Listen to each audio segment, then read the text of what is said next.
कहते हैं कि प्यार अंधा होता है, पर इतना भी अंधा नहीं होता है कि अच्छे और बुरे की परख ही ना रहे।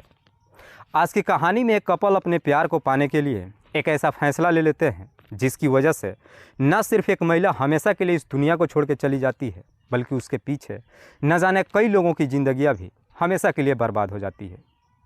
वाकई में दोस्तों, आज की जो कहानी है ये आपको भी सोचने और समझने पे मजबूर कर देने वाली है। नमस्कार, आदाब, मैं हसमुद्दीन और आप देख रहे हैं सफ़र क्राइम तक। आज की जो सच्ची घटना मैं आपको सुनाने वाला हूँ, दरअसल ये घटना है उत्तर प्रदेश की। उत्तर प्रदेश का एक ज़िला पड़ता है आगरा, और इसी आगरा का एक थाना पड़ता है सिकंदरा। सिकंदरा थाने के अंतर्गत एक इलाका आता है शास्त्रीपुरम कॉलोनी, और इसी शास्त्रीपुरम कॉलोनी का रहने वाला उदित बजाज, जिसकी उम्र है 42 साल। उदित बजाज की पत्नी का नाम अंजलि बजाज, जिसकी उम्र है 40 साल। उदित की मात्र एकलौती बेटी कंचन, जिसकी उम्र है लगभग 15 साल, जो 11वीं की छात्र है।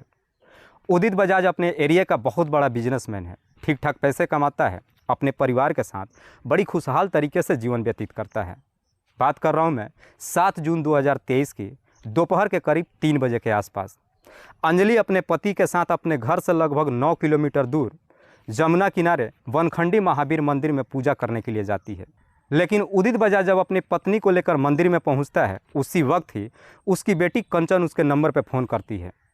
कंचन कहती है कि पापा, मैं सिकंदरा के हाईवे पे खड़ी हूँ, मुझे आकर घर लेकर के चलो। उदित बजाज अपनी पत्नी से कहता है कि तब तक तुम पूजा करो, मैं बेटी को घर छोड़ करके आ रहा हूँ। उदित बजाज वहाँ से रवाना होता है, लेकिन जैसे ही आधी रास्ते तक पहुँचता है, कंचन फिर से अपने पापा के नंबर पर फ़ोन करती है और कहती है कि पापा, मैं घर पे पहुँच चुकी हूँ। कंचन अपनी दादी से अपने पापा के फ़ोन पे बात भी करवाती है। उसके बाद से उदित फिर से मंदिर जाता है अपनी पत्नी को लेने के लिए, लेकिन मंदिर जब पहुंचता है तो वहां पे अंजलि दिखाई नहीं देती है। उदित अपनी पत्नी के नंबर पे फ़ोन करता है तो अंजलि का मोबाइल भी स्विच ऑफ बताने लगता है। उदित वहां हर जगहों पे अंजलि को तलाश करता है, लेकिन अंजलि का कहीं पता नहीं चलता है। उदित को लगता है कि शायद अंजलि घर चली गई होगी, इसलिए उदित भी घर पे आ जाता है। लेकिन उदित जब घर पे पहुंचता है तो मालूम चलता है कि उसकी पत्नी घर आई ही नहीं है। इसलिए अब उदित अपने जितने भी रिश्तेदार होते हैं, तमाम रिश्तेदारों के नंबर पे फ़ोन करता है, अपनी पत्नी की हर जगहों पे भी तलाश करता है, लेकिन इसके बावजूद भी अंजलि का कहीं कुछ पता नहीं चलता है। और देखते ही देखते रात्रि का 8 बज जाता है। आखिरकार उसी दिन ही रात्रि के 9 बजे के आसपास उदित नज़दीकी थाने में जाता है और अपनी पत्नी का गुमशुदगी का रिपोर्ट दर्ज करा देता है। चूँकि मामला एक व्यवसायी की पत्नी का था, पुलिस गुमशुदगी का रिपोर्ट दर्ज करती है और उसी रात को ही अंजलि को तलाश करने के लिए मंदिर के पास जाती है।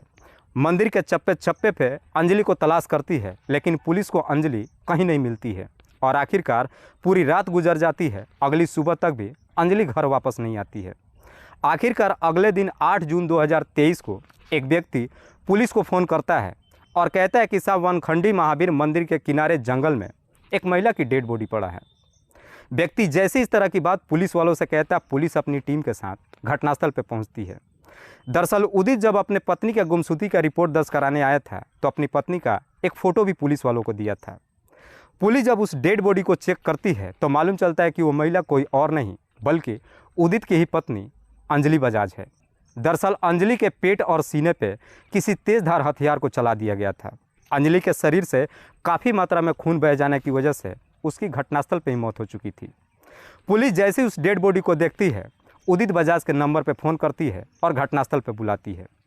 उदित बजाज जब घटनास्थल पर पहुंचता है, अपनी पत्नी को मृत अवस्था में देखता है, दहाड़े मार करके रोना धोना शुरू करता है। पुलिस सबसे पहले अंजलि की डेड बॉडी को अपने कब्जे में लेती है और उसे पोस्टमार्टम के लिए भेज देती है, और फिर उदित के तहरीर पर धारा 302 के तहत अज्ञात अपराधियों के विरोध में मुकदमा दर्ज करती है और इस केस की छानबीन करना शुरू करती है। पुलिस को लगता है कि उदित राज एक बहुत बड़ा बिजनेसमैन है, शायद इसी बिजनेस की वजह से उसकी पत्नी की हत्या कर दी गई होगी। पुलिस सबसे पहले उदित के मोबाइल नंबर का सीडीआर निकालती है, लेकिन उस सीडीआर में भी कोई भी ऐसा संदिग्ध नंबर नहीं मिलता है जिसमें पुलिस को कोई मदद मिल सके। इसलिए पुलिस को लगता है कि शायद उदित ने ही अपनी पत्नी को हत्या करवाया हो।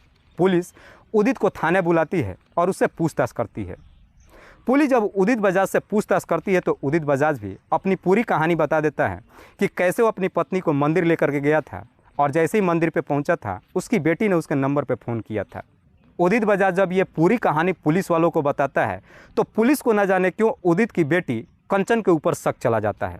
इसीलिए पुलिस अब कंचन को भी थाने बुलाती है। पुलिस जब कंचन से उसकी मां की हत्या के बारे में पूछताछ करती है तो कंचन रोने लगती है। पुलिस कंचन को चुप तो कराती है, लेकिन साथ ही साथ कंचन का मोबाइल ले लेती है। पुलिस जब कंचन के मोबाइल को चेक करती है तो आखिरकार उसके मोबाइल के गैलरी में एक फ़ोटो मिल जाता है, जिस फोटो में कंचन एक लड़के के साथ बाइक पर बैठी हुई दिखाई देती है। पुलिस जब उस लड़के के बारे में कंचन से पूछताछ करती है तो कंचन कहती है कि साहब इसका नाम परखर गुप्ता है। परखर जिसकी उम्र है लगभग 21 साल। पुलिस कंचन से पूछताछ करती है कि क्या ये तुम्हारा बॉयफ्रेंड है। कंचन कहती है कि नहीं साहब, ये मेरा दोस्त है। लेकिन कंचन जब इस तरह की जवाब पुलिस वालों को देती है तो पुलिस को कंचन के बातों पर यकीन नहीं होता है। इसलिए पुलिस अब कंचन के मोबाइल नंबर का सीडीआर निकालती है। पुलिस जब कंचन के मोबाइल नंबर का सीडीआर निकालती है तो उस सीडीआर में एक बड़ा ही चौंकाने वाला खुलासा होता है। दरअसल 7 जून 2023 को दोपहर के करीब 2:20 से लेकर के 3:56 तक कंचन ने 2 नंबरों पर 47 बार फ़ोन किया था। पुलिस इसी के आधार पर अब कंचन से पूछताछ करने लगती है। पुलिस तमाम कोशिश कर लेती है, लेकिन कंचन अपना मुंह नहीं खोलती है। इसीलिए पुलिस अब परखर के घर पे जाती है। दरअसल परखर आगरा के दयाल बाग का रहने वाला है। पुलिस 8 जून को ही अपनी टीम को लेकर परखर के घर पे जाती है। लेकिन पुलिस जब परखर के घर पे पहुंचती है तो पुलिस की वहां पे मुलाकात परखर की मां से होती है। पुलिस जब परखर की मां से पूछताछ करती है तो परखर की मां कहती है कि परखर 3 दिन पहले ही घर से निकला है। घर से जाते वक्त उसने बताया था कि वो केदारनाथ जा रहा है। पुलिस जब परखर के मोबाइल का लोकेशन निकालती है तो मालूम चलता है कि 7 जून को दोपहर के 12 बजे के आसपास तक उसके मोबाइल का लोकेशन आगरा का ही दिखाई दे रहा था। लेकिन 12 बजे के बाद उसका मोबाइल स्विच ऑफ हो गया था। लेकिन परखर की मां जैसे इस तरह की बातें पुलिस वालों से कहती है तो पुलिस को भी शक हो जाता है कि शायद इसमें अब परखर भी शामिल है। इसीलिए पुलिस अब परखर की हर जगहों पर तलाश करना शुरू कर देती है। आखिरकार 3 दिनों बाद 11 जून 2023 को पुलिस खंडारी से परखर को अपने कस्टडी में लेकर थाने पहुंच जाती है और फिर परखर और कंचन को दोनों को सामने बिठाकर अंजलि की हत्या के बारे में पूछताछ करती है। पुलिस जब परखर से पूछताछ करती है तो परखर डरने की बजाय पुलिस वालों से ही लड़ बैठता है। परखर कहता है कि क्या आपके पास कोई सबूत है। परखर इतने निडरता से पुलिस वालों से बात करता है कि पुलिस को इसी निडरता की वजह से अब परखर के ऊपर गहरा शक चला जाता है। पुलिस अपनी तमाम कोशिश करती है, लेकिन परखर भी अपनी जुबान नहीं खोलता है। इसीलिए पुलिस भी अब एक चाल चलती है। पुलिस परखर की मां और उसके छोटे भाई दोनों को अपने कस्टडी में लेकर थाने पहुंच जाती है और फिर परखर से कहती है कि इस हत्या में तुम्हारी मां और तुम्हारे भाई भी शामिल है। परखर जब थाने में अपनी मां और भाई को देखता है, उन्हें देख करके एकदम से डर जाता है और आखिरकार अपनी सच्चाई कबूल कर लेता है।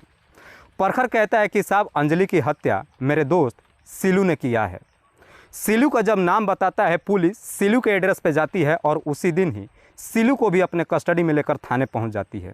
सिलू जिसकी उम्र है लगभग 22 साल, जो कासगंज के गंज डूंड बारा का रहने वाला है। पुलिस जब सिलू को थाने लेकर के पहुंचती है तो सिलू से भी अंजलि की हत्या के बारे में पूछताछ करती है। पुलिस सिलू से कहती है कि तुम्हारे दोस्त का नाम है कि तुमने ही अंजलि की हत्या किया है। इस पे सिलू कहता है कि नहीं साहब, मेरा दोस्त झूठ बोल रहा है। दरअसल अंजलि की हत्या हम दोनों ने मिल करके किया है। आखिरकार अंजलि की हत्या की सच्चाई सामने आ जाती है। लेकिन परखर जब इस हत्या की पूरी कहानी बताता है तो वाकई में इसे सुनने के बाद हर व्यक्ति सोच में पड़ जाता है कि मात्र 21 साल का लड़का इतने शातिर तरीके से अपने काम को कैसे अंजाम दे सकता है। परखर जिसके पिता का नाम है विष्णु रतन, जो कासगंज के गंज डूंड बारा का रहने वाला है। दरअसल विष्णु रतन एक हत्या के मामले में जेल गया था। साल 2013 में जेल से छूट करके बाहर आता है। लेकिन विष्णु रतन जैसे ही साल 2013 में छूट करके जेल से बाहर आता है, उसके विरोधी विष्णु रतन की भी हत्या कर देते हैं। उसके बाद से परखर की मां अपने दोनों बच्चों को लेकर आगरा के दयाल बाग में आ जाती है और वहीं पे एक किराए का फ्लैट लेकर अपने दोनों बच्चों के साथ रहने लगती है। उस वक्त परखर की उम्र मात्र 11 साल थी। इसी दयाल बाग में परखर की मां एक प्राइवेट कंपनी में नौकरी करने लगती है, अपने दोनों बच्चों को पढ़ाने लगती है। लेकिन परखर जैसे ही 12वीं का एग्ज़ाम दे करके पास हो जाता है, अपनी मां से कहता है कि अब मुझे पढ़ाई नहीं करनी है, बल्कि मुझे एक बिजनेस करना है और उसके लिए मुझे एक बाइक चाहिए। परखर की मां उसके लिए 2 लाख रुपये की एक बाइक खरीद देती है।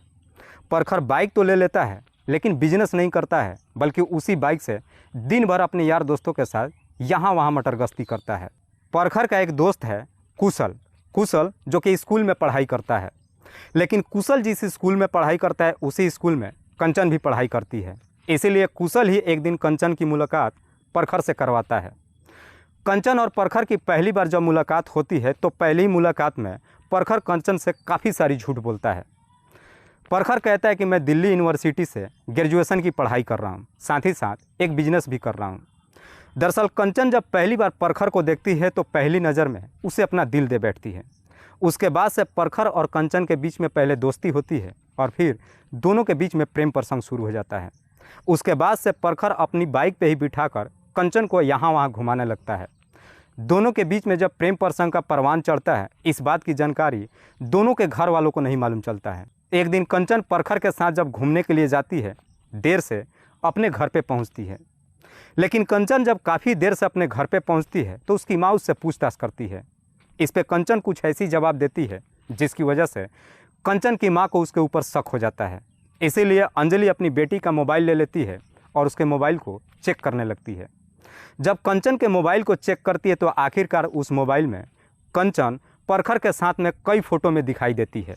अंजलि जब उस लड़के के बारे में कंचन से पूछताछ करती है तो कंचन कहती है कि ये मेरा दोस्त है। कंचन जैसी इस तरह की बातें अपनी माँ से कहती है, इस बात पे अंजलि काफ़ी गुस्सा हो जाती है। कहती है कि ये तुम्हारी उम्र यार दोस्ती करने के लिए नहीं है, बल्कि पढ़ाई लिखाई करने के लिए है। हम तुम्हारे ऊपर ढेरों सारे पैसे यूँ ही नहीं खर्च कर रहे हैं। हम चाहते हैं कि तुम पढ़ लिख करके अपना एक बेहतर भविष्य बनाओ। मैं चाहती हूँ कि आइंदा से उस लड़के के साथ में तुम दोबारा कभी मुलाकात नहीं करोगी। उसके बाद से अंजलि अपनी बेटी के ऊपर नज़र रखना शुरू कर देती है। जब अंजलि अपनी बेटी के ऊपर नज़र रखना शुरू कर देती है, इस वजह से कंचन और प्रखर की लगभग 1 महीनों तक मुलाकात नहीं हो पाती है। लेकिन जैसे ही 1 महीने का समय गुजर जाता है, उसके बाद से कंचन ना फ़ोन पे प्रखर से बातचीत ही करती है, बल्कि पहले जैसे ही उसके साथ मुलाकात भी करने लगती है। लेकिन दूसरी बार जब कंचन फिर से प्रखर के साथ घूमना फिरा शुरू करती है, इस बात की जानकारी उसकी माँ को मालूम चल जाता है। अंजलि को जैसे ही मालूम चलता है कि उसकी बेटी उसकी बात नहीं मान रही है, इस बात पे अंजलि काफ़ी गुस्सा ही नहीं होती है, बल्कि गुस्से में ही प्रखर के नंबर पे फ़ोन करती है और उसे धमकी देते हुए कहती है कि मेरी बेटी से दूर रहो, क्योंकि मेरी बेटी अभी नाबालिग है और उसके मोबाइल में तुम्हारा कई सारा फ़ोटो भी है। अगर तुमने मेरी बेटी का पीछा नहीं छोड़ा तो मैं तुम्हें जेल भेजवा दूंगी। अंजलि जैसे इस तरह की फ़ोन करके प्रखर को धमकी देती है, प्रखर जेल जाने से एकदम से डर जाता है। प्रखर जेल जाने से तो डर जाता है, लेकिन साथ ही साथ कंचन को खोना भी नहीं चाहता है। इस वजह से अब प्रखर और कंचन की फिर से दोबारा कभी मुलाकात नहीं हो पाती है। प्रखर को लगता है कि शायद अब उसकी प्रेमी उसके हाथ से निकलने वाली है। इसलिए प्रखर अब उसकी माँ को इस दुनिया से हटाने का एक फ़ैसला कर लेता है। दरअसल प्रखर अंजलि को इस दुनिया से हटाने का तय तो कर देता है, लेकिन ये काम उसके अकेले बस का नहीं था। इसीलिए प्रखर एक प्लान बनाता है और इसी प्लान के तहत घटना से 10 दिन पहले अपने गांव कासगंज में जाता है और वहीं पे जाकर सिलू से मुलाकात करता है। सिलू से जब मुलाकात करता है तो सिलू से झूठ बोलता है कि मेरे स्कूल में एक लड़के से झगड़ा हो गया है और उसे मैं सबक सिखाना चाहता हूँ, जिसमें तुम्हें मेरा साथ देना होगा। लेकिन सिलू इस काम के करने के लिए तैयार नहीं होता है। इसीलिए प्रखर सिलू को 10,000 रुपया देने का लालच देता है। 10,000 की बात सिलू जैसे ही सुनता है, प्रखर का साथ देने के लिए तैयार हो जाता है।